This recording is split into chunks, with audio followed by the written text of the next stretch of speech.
dia, boa tarde, boa noite, depende do horário que você está assistindo esse vídeo.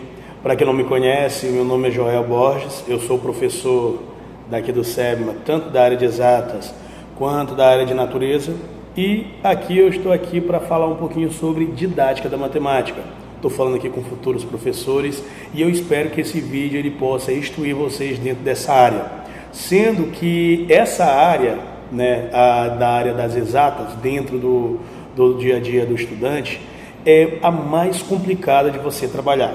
Professor, por quê? Porque o aluno ele já chega com medo da disciplina, ele já tem receio, ele já tem traumas. Mesmo os mais novinhos, eles têm aquela história de dizer assim, eu não aprendo, eu não sei, eu não consigo. E parte de você tentar mudar essa realidade. Qual é o objetivo geral dessa nossa disciplina? É compreender os fundamentos da didática da matemática, desenvolvendo estratégias de ensino que tornem a aprendizagem significativa, crítica e contextualizada, e acessível também, promovendo o protagonismo do estudante e o desenvolvimento do raciocínio lógico. Quando a gente fala em uma aprendizagem significativa, é aquela que realmente acontece. Porque não adianta nada você dizer assim, o aluno tirou uma boa nota. Nota não vai dizer se ele realmente entendeu. Às vezes a questão era de múltipla escolha, ele foi lá e só marcou. Quando ele consegue pegar esse conteúdo e aplicar na realidade dele, na vida dele, ali a aprendizagem foi significativa. Quando ele consegue contextualizar junto à disciplina, com outras disciplinas, ou até mesmo com a vida dele, a aprendizagem foi significativa. Quando ele se torna crítico, quando ele pergunta, rapaz, isso aqui está mesmo certo? Será se é dessa forma? Será se isso aqui realmente é desse caminho? Eu posso seguir um caminho mais simples? Então, parte de você, querido futuro professor, trazer essas respostas para ele. Você não é o detentor da verdade. Você não é o detentor de todo o conhecimento. Você é apenas um suporte para que aquele estudante ele se torne um protagonista da aprendizagem dele, do conhecimento dele. Então, sempre que você entrar em sala de aula, sempre que você for preparar a sua aula, quando você for ministrar aquela sua aula, você lembre, você é um suporte. Você deve auxiliar, você deve compreender as limitações de cada um dos seus estudantes, mas também tentar buscar que ele tenha o protagonismo. E o que é esse protagonismo? Ele buscar por si só. Aí você vai dizer assim, professor, isso é utópico. Isso aí não é a realidade. Os nossos estudantes não estão muito se importando com esse tipo de coisa. Eu sei, eu vivo essa realidade há 15 anos, mas o que é importante? Faça a sua parte. Se você fizer a sua parte, pronto, já vai ser meio caminho andado para que a gente tenha uma educação de qualidade.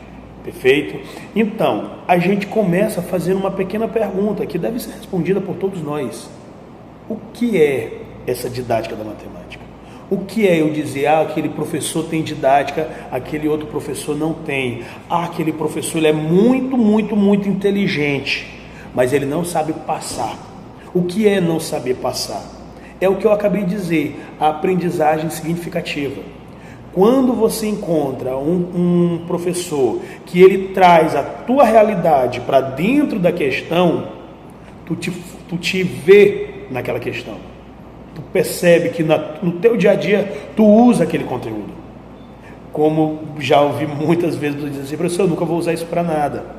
Então, se nas tuas elaborações de aula tu não partir do pressuposto que ele vai usar aquilo em algum lugar, pronto, a tua aula já não serve para nada. Então, a didática da matemática é um campo de estudo que investiga como ocorre o ensino e a aprendizagem da matemática, buscando compreender não apenas o que ensinar, mas principalmente como ensinar e como os estudantes aprendem. Uma coisa que eu tento me policiar muito é parar de chamar estudante de aluno, mesmo alguns ainda sendo, é uma realidade, a gente não pode fugir disso. Professor, qual a diferença? Bom, o estudante, ele é autossustentável, ele busca, ele é crítico, ele pergunta. O aluno, o nome já diz, a negação, luno, luz. sem luz. Então, basicamente, outrora, eles diziam que o aluno é o indivíduo sem luz e que o professor vai colocar luz naquele aluno, né? Vai colocar o conhecimento. Só que a gente tem que lembrar, Paulo Freire já nos dizia, nenhum indivíduo é uma tábua rasa, que não tem nada, que não cabe mais nada, que é tudo ali. Todo mundo traz na sua bagagem o conhecimento, alguma coisa que ele sabe. Por exemplo, vocês conhecem com certeza um pedreiro que nem sabe escrever o nome, mas ele consegue determinar quanto ele vai usar de cada uma dos materiais para poder produzir uma casa.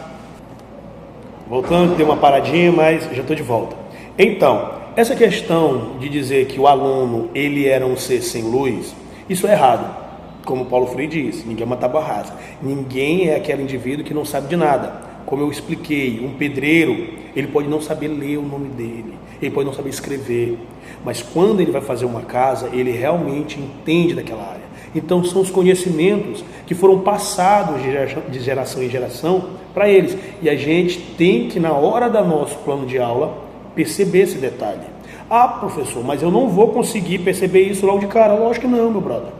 Você vai analisar a tua turma, analisar os teus estudantes e assim adaptar uma atividade, uma aula, um momento em que todos possam ser incorporados. Perfeito? Então, essa didática da matemática ela vai muito além da simples transmissão do conhecimento. Não é só eu dizer que eu estou passando, escrevendo e pronto. Existem professores que têm a pior didática, que ao meu ver é a pior didática, que é só escrever e mandar o aluno anotar. Não explica mais nada. Não sejam esse tipo de professor. Sejam aquele em que realmente quer copiar, perfeito. Explique o que está copiando. Traga exemplos do cotidiano para que assim o conhecimento seja produzido ou seja ampliado, certo? Então, primeiro, planejamento de estratégias de ensino é importante. Prepare com antecedência. Saiba o que realmente vai fazer. Não chegue na hora da sala de aula e imagine, hoje a gente vai fazer tal coisa. Seja uma pessoa que tenha esse planejamento. Interpretação dos erros dos alunos, entender o motivo deles estarem errando. É importante isso.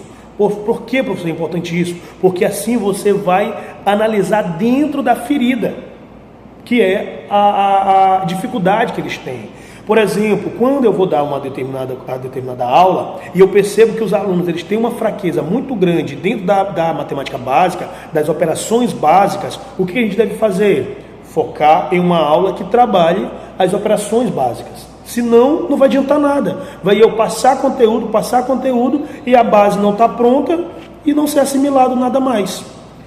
Construção do pensamento lógico-matemático.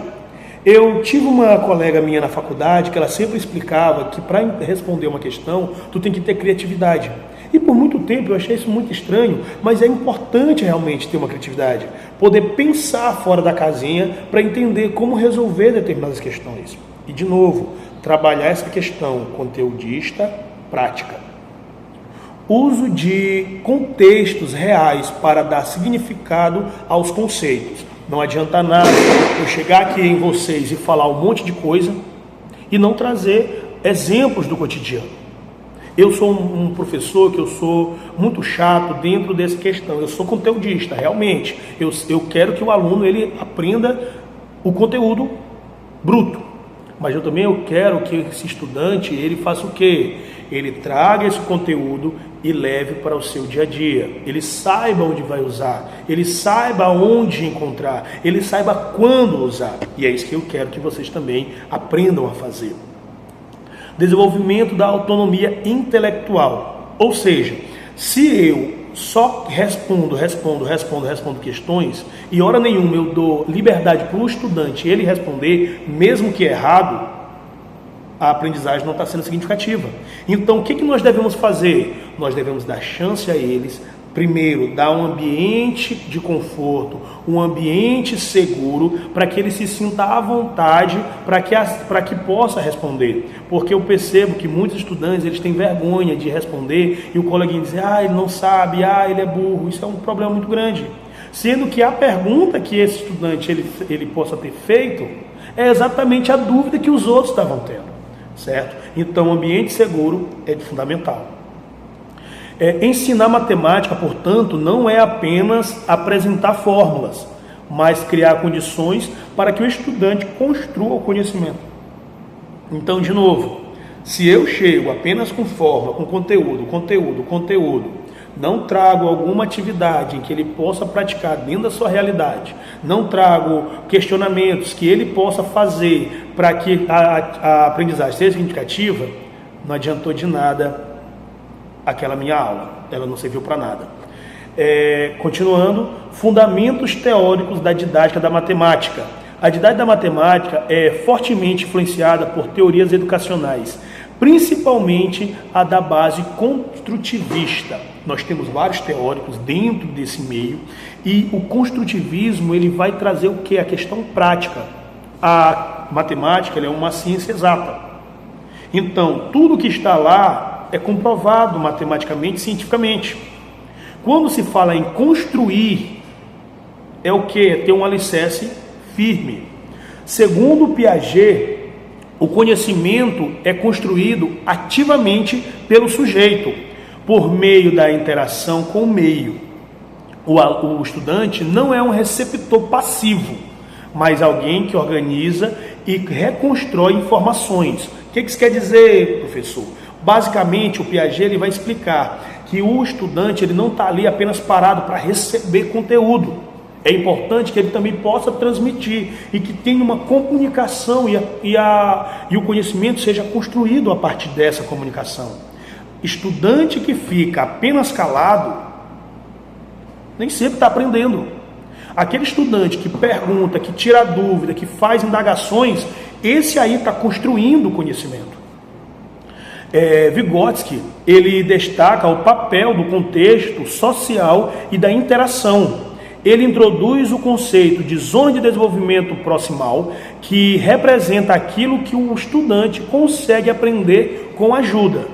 Então, basicamente, ele traz esse contexto da interação. Existe atividades de êxitos, metodologias de êxitos, que vão fornecer isso para vocês. Por exemplo, existe o grupo interativo, em que os estudantes eles vão se ajudar, aprendizagem por estações, existem vários outros, aprendizagem através de resolução de problemas ou tópicos. Tudo isso são metodologias de êxito que servem para que você melhore o seu desenvolvimento.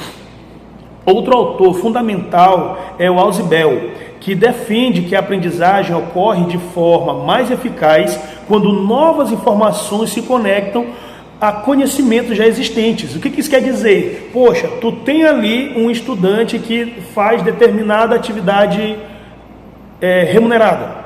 Essa atividade, ela precisa de determinado conteúdo que ele nem percebe que utiliza. Dentro desse contexto, quando ele perceber que aquele conteúdo ele está relacionado com a vida cotidiana dele, com o trabalho dele, a aprendizagem vai ser muito mais significativa. Então, entender esses teóricos, entender esses indivíduos é de fundamental importância para que a tua aula seja preparada de maneira assertiva, que o conhecimento seja significativo. Além deles, na área específica da matemática, destaca-se Brussel, que propõe que o aprendizado ocorra quando o aluno enfrenta situações, problemas bem estruturadas que exigem raciocínio e tomada de decisão.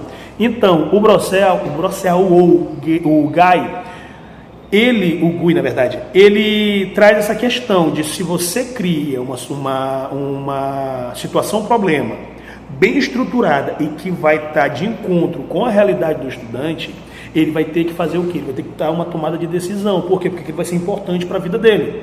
Certo? Síntese importante do estudante. A gente está quase terminando, viu? Não se preocupe, é rapidão. O conhecimento matemático não é decorado. Ah, professor, mas manda eu decorar a tabuada. Não, a gente manda você aprender. Aprenda a tabuada. Por quê, professor? Porque a tabuada é o alicerce que vai estruturar todo o resto. Tudo que vem depois de mais complexo é baseado na tabuada. Se o estudante ele não sabe tabuada e ele é dependente da calculadora, quando ele não puder usar a calculadora, não importa se ele decorou a fórmula, não importa se ele entendeu tal conteúdo, por quê? Porque vai faltar o quê? Uma multiplicação, uma divisão, uma adição, uma subtração, que vai fazer com que tudo desmorone. Então a base é de fundamental importância. Ele é construído mediado e contextualizado. A aprendizagem significativa ocorre quando o estudante consegue relacionar o novo conteúdo com aquilo que ele já sabe. Eu sempre falo para os meus estudantes que a matemática ou qualquer outra conteúdo, outra disciplina, ela é acumulativa. Às vezes o conteúdo que tu viu lá no 6º ano, tu vai precisar ele lá no 9º, lá no ensino médio, lá na faculdade. Então, se você não aprendeu, se a aprendizagem não foi significativa realmente, quando você precisar novamente, você vai ter que estudar novamente, porque você não aprendeu, você decorou. Então, é importante que não seja decoreba, seja aprendizagem significativa. Exemplo, ensinar porcentagem a partir de descontos de loja, promoções de supermercado, juros simples no dia a dia. Professor, não entendi, como assim? É você trazer questões relacionadas ao cotidiano do estudante. Se o estudante ele é funcionário de uma loja, eu vou trabalhar o quê? Juros, trabalhando desconto, trabalhando acréscimo, né? Trabalhando perda, trabalhando ganhos, para que assim ele entenda bem melhor aquilo que você está falando. Certo? Isso torna o conteúdo mais compreensível, mais útil, mais interessante e tira aquela velha história de dizer o quê? Nunca vou usar isso na minha vida. E sendo que, por exemplo, porcentagem, regra de 3, tu usa todo o tempo. Professor, como assim? Bom, tu vai fazer determinada compra e lá está dizendo, compra à vista, você tem 20% de desconto. Se você não sabe matemática, se você não sabe fazer cálculo de desconto, né, de porcentagem, ele pode colocar qualquer coisa lá, ele pode até aumentar ali, diminuir o valor do desconto para que você pague a mais, em vez de pagar o valor certo. E é isso que é importante, que o aprendizagem seja significativa. Quando não há conexão, ocorre a chamada aprendizagem mecânica, baseada apenas na memorização, que tende a ser esquecida rapidamente, que foi um problema que a gente ainda tem, mas que no passado foi muito maior. E tem gente que gosta desse tipo de conhecimento. Não, no meu tempo a gente escrevia e decorava para escrever certinho a resposta. Por exemplo, o que é matéria? É tudo que tem massa e ocupa um lugar no espaço. Pronto, eu tinha que saber só isso e pronto. É complicado você ir pela decoreba. Por quê? Porque você só se baseia naquilo. E isso não traz uma aprendizagem significativa. E é isso que você tem que passar para o seu estudante, que a aprendizagem ela realmente tem que ser significativa. Tá? Obstáculos da aprendizagem da matemática, e infelizmente nós temos alguns. A aprendizagem da matemática ela pode ser dificultada por diversos fatores. Primeiro, o ensino mecânico, que é o ensino da decoreba. Eu não tenho que decorar, eu tenho que realmente aprender. Professor, mas se eu não conseguir aprender, se o meu estudante ele não conseguir aprender, traga novas metodologias, traga a realidade daquele estudante, tente fazer com que ele vivencie aquele conteúdo, para que assim a aprendizagem ocorra. Foco excessivo em fórmulas. É triste a gente perceber que vários professores, eles só trazem a fórmula pronta, não explicam de onde ela veio, como ela chegou naquele momento. E assim o estudante começa a decorar aquilo. E às vezes a decoreba é tão grande, que ele vai misturando regrinhas básicas que foram desenvolvidas para melhorar a aprendizagem. Por exemplo, eu não gosto quando alguém ensina essa história de mais com mais, menos com menos. Isso não existe. O que existe são propriedades. Por exemplo, quando eu tenho 2 números negativos, eu conservo o módulo, que é o valor dele posicional, lá normal, a distância dele até o zero, e somo os seus módulos. Eu conservo o sinal e somo os seus módulos. E aí o aluno vem para mim, eu pergunto, meu filho, quanto é menos 3, menos 5? Aí ele, professor, mais 8. Eu digo, mas por que mais 8, meu filho? Ah, porque menos com menos é mais. Não, meu brother, isso é decoreba. E ele misturou um conteúdo com o outro. Quando eu tenho dois números com sinais iguais, por exemplo, menos 3, menos 8, é como se eu tivesse uma dívida. Eu estou te devendo R$3 e eu te peço R$5 emprestado. Quanto eu estou te devendo agora? Ah, 8. Pronto, eu trouxe a realidade do cotidiano dele e ele entendeu que nesse caso eu conservo o sinal e somo os módulos. E isso tem que ser aprendido e tem que ser repassado. Você tem que perceber essas questões. Falta de compreensão conceitual, né? Trazer essa questão bem aí é importante, trazer para a realidade do estudante.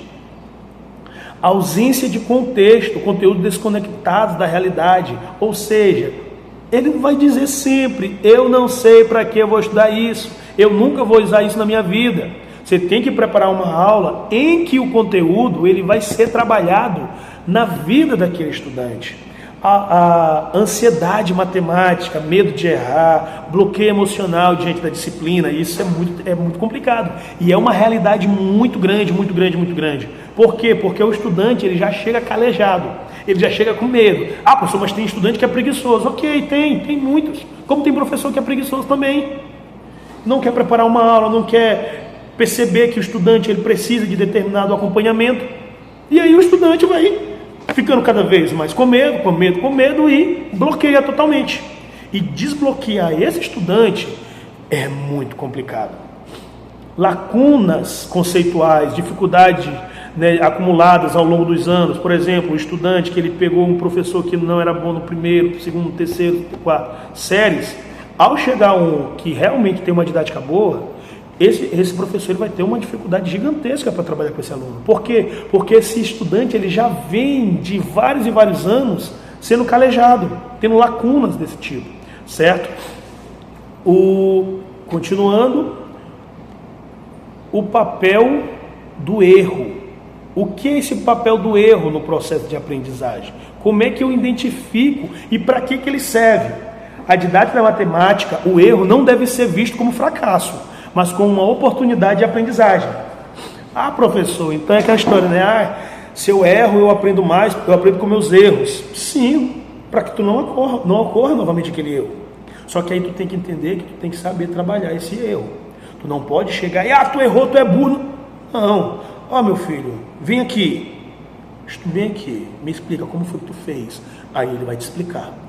Aí com toda a didática, com toda a calma e com todo o cuidado, para não fragilizar esse estudante, tu vai explicar, ó, meu filho, aqui tu errou. Como é que, vamos rever o conteúdo, vamos ver como é que faz isso aqui, para que assim, esse estudante, ele possa de forma assertiva, passar a barreira do erro e ir para o acerto, certo? Analisar o erro, ao analisar o erro, o professor consegue entender o raciocínio que o aluno teve, identificar a concepção equivocada que ele possa ter tido e planejar intervenções mais eficazes. Lógico, de maneira calma, assertiva e cuidadosa, para que o aluno ele não fique traumatizado. Ah, professor, hoje em dia tudo é trauma. Sim, meu filho. Alguns de vocês têm traumas dentro de algumas disciplinas. Da mesma forma como você pode traumatizar o seu aluno. E isso deve ser feito de maneira cuidadosa, de maneira cautelosa e de maneira didática, que é o que essa disciplina propõe. Por isso que tem que tomar um cuidado. O estudante que erra está tentando pensar, e isso é essencial para o processo de aprendizagem. Então, dentro dessa nossa disciplina, a abordagem apresentada, ela está toda fundamentada em autores da educação, como Jean Piaget, que ele fala do desenvolvimento cognitivo e construção do conhecimento, Levi Vygotsky, que a aprendizagem mediada e a interação social ela é fundamental para a aprendizagem significativa, o Ausubel, que é a teoria da aprendizagem significativa propriamente dita, e o Brosseau, que ensina por situações problemas. Essas teorias reforçam que o ensino da matemática deve ser ativa, contextualizada e centrada em quem? No estudante. Você é um auxiliador, você não é o principal. O principal, o foco que deve ser é o estudante, ok? Então, turminha, finalizamos essa primeira aula. Lembre, são 2 aulas de didática e 3 aulas conteudistas. Por quê? Porque você também deve dominar o conteúdo. Não é só teu estudante, você também deve dominar. Porque como é que alguém que não sabe ensina outro alguém? Então, foco, fé, determinação, e eu vejo vocês na sala de aula, tá bom? Na sala de aula que eu digo é sendo professores. Cheiro!